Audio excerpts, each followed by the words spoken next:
Pada kesempatan ini ada 10 poin yang ingin saya sampaikan supaya mudah kita dan anak cucu mengingatnya. Poin yang pertama, kuntu nahaitukum an ziyaratil kubur. Dulu aku melarang kamu ziarah kubur, kata Nabi. Dulu zaman awal-awal Islam dilarang berziarah kubur, karena waktu itu orang ziarah kubur hanya untuk sombong menyombong. Hai fulan bin fulan yang perang tak pernah luka, hai fulan bin fulan yang kaya raya, hai fulan yang fulan banyak harta banyak kuasa. Itulah yang disindir Allah dalam surat Alhaakumut Takatsur. Kamu sombong menyombong hatta zurtumul maqabir, sampai di kubur pun kamu tetap juga sombong menyombong. Tapi kemudian ketika ziarah kubur, turiqul qulub, melembutkan hati, tudmi'ul ain, kalau sudah hati lembut meneteskan air mata, tazkiratan lil maut, mengingatkan kepada mati, maka hadis yang melarang ziarah kubur itu hukumnya mansukh. Mansukh artinya terhapus. Maka kata Nabi, fazuruha, silahkanlah kamu berziarah kubur. Maka Nabi SAW menziarahi kubur ibunya Aminah, dan dia dibawa oleh Aminah menziarah kuburnya ayahnya Abdullah. Dan Nabi beberapa hari menjelang sebelum meninggal dunia berziarah ke makam sahabat syuhada Uhud.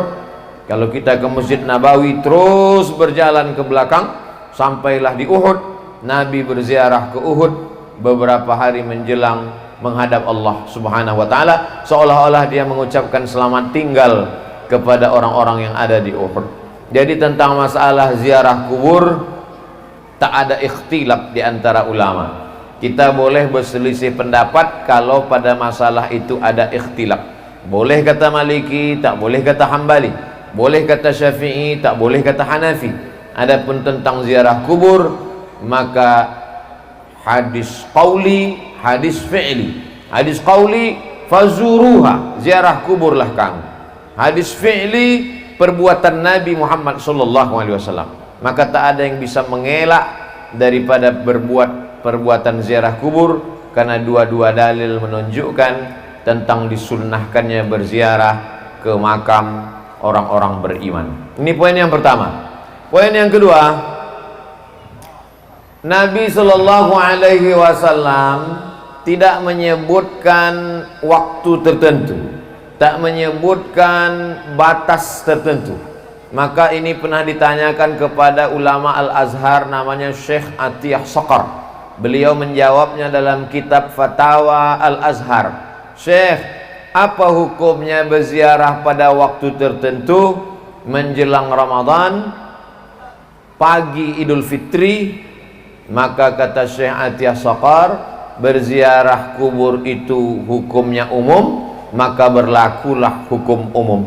Jadi orang berziarah terserah dia, mau pagi, mau petang, mau siang, mau malam, mau menjelang Ramadan, mau di bulan Ramadan, mau menjelang Idul Fitri, mau di pagi Idul Fitri, maka silakan ziarah.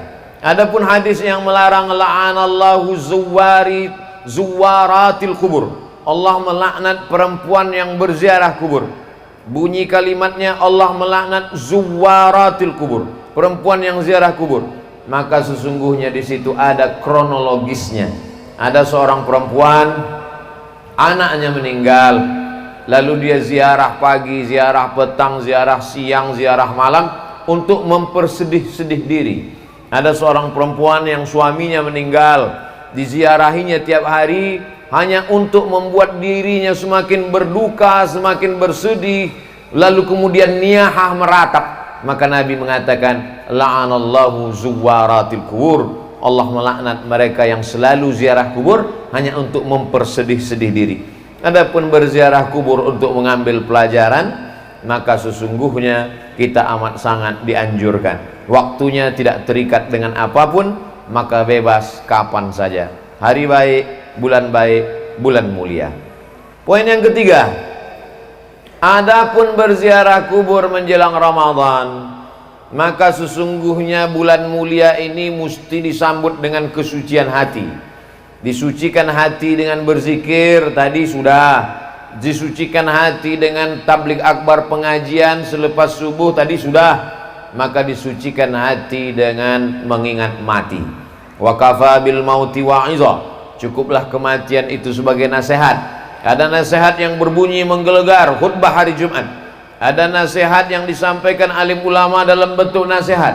Ada nasihat yang tak berbunyi, yang tak bersuara. Ada nasihat yang tak berkata-kata. Nasihat bukan yang dituliskan tinta pena di atas kertas. Nasihat yang tidak bersuara, tak berhuruf. Nasihat itu diam. Nasihat itu adalah kematian. Maka sebelum Ramadan berziarah, supaya hati mengingat mati, maka lebih khusyuk ibadah Ramadannya. Seakan-akan inilah Ramadan yang terakhir. Semakin berziarah di kubur sebelum Ramadan, menguatkan keyakinan bahwa dia akan mati menghadap Allah. Rumah tinggal, kendaraan tinggal, keluarga tinggal, yang dibawa hanya amal. Yarji usnani, yang dua balik ke rumah. Maluhu, hartanya pulang ke rumah. Ahluhu, anak cucu menantu istri suami kawan sahabat andai tolan jiran tetangga, semuanya pulang ke rumah. Wa yabqa wahidun, yang tinggal cuma satu. Wa amaluhu, amal itulah yang tinggal. Jadi hanya dengan mendengar ceramah dari ustadz, kadang masuk telinga kiri, keluar telinga kanan. Bahkan kadang tak masuk sama sekali. Dari telinga kanan mau masuk, dari kanan itu juga dia keluar. Tapi begitu melihat langsung dengan mata, beda antara yang didengar telinga dengan menengok langsung mata. Kenal engkau dengan Ustadz Somad? Kenal. Dari mana engkau kenal? Aku dengar suara ceramahnya. Kenal kau dengan Ustadz Somad? Kenal. Dari mana engkau kenal? Aku tengok balehonya. Kenal kau dengan Ustadz Somad? Kenal. Dari mana engkau kenal? Aku tonton TV YouTube-nya. Tapi begitu melihat langsung berbeda. Begitu juga dengan ziarah ini.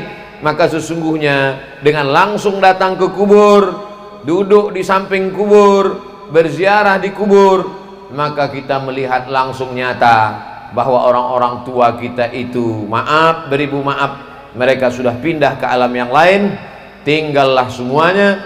Maka ini memberikan pelajaran yang lebih dalam daripada hanya sekedar mendengar cerita ceramah. Jadi apa yang kita lakukan menjelang Ramadan ini adalah melembutkan hati supaya Ramadan kita lebih khusyuk, Ramadan kita lebih hikmat, Ramadan kita lebih takut kepada Allah Subhanahu wa taala. Poin yang keempat, bahwa kita disuruh menyambung silaturahim. Silaturahim kadang tak sempat datang karena kesibukan, tapi dengan ziarah kubur, mau tak mau, suka tak suka, orang langgam yang merantau ke Pekanbaru, ke luar kota, hari ini kembali. Ada ikatan emosional, mengingat ayah, emak, datuk, nenek, mengenang saudara mara, mendengar sahabat kerabat, maka dia balik berjumpa. Mungkin anak cucu sudah tak berkenalan lagi, tapi begitu ziarah kubur, oh anak pakcik fulan, oh anak moman fulan, oh anak fulan, maka sesungguhnya ziarah kubur adalah momen untuk menyambung tali silaturahim.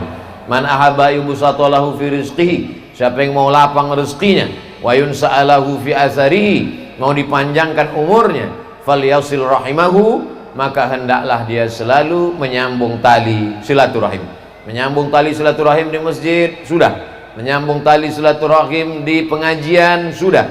Hari ini menyambung tali silaturahim kepada anak cucu, sahabat, kerabat, kenalan, orang sekampung yang selama ini tak jumpa. Bertahun-tahun satu kota, sama-sama tinggal di Pekanbaru, bisa tak jumpa. Tapi hari ini di Langgam bisa berjumpa. Kenapa? Karena ada yang dituju, orang yang dikenang, budi baiknya tak dapat dibalas. Maka hari ini bukan sekadar datuk-datuknya saja yang dulu bersilaturahim di Langgam dalam keadaan hidup, sekarang anak cucu cicitnya pula datang menyambung silaturahim. Jadi pahamilah bahwa substansi makna dari ziarah kubur ini menyambung silaturahim, merekatkan yang retak, menyambung yang patah, menjauh yang selama ini jauh, mendekatkan kembali dalam momen besar bernama ziarah kubur.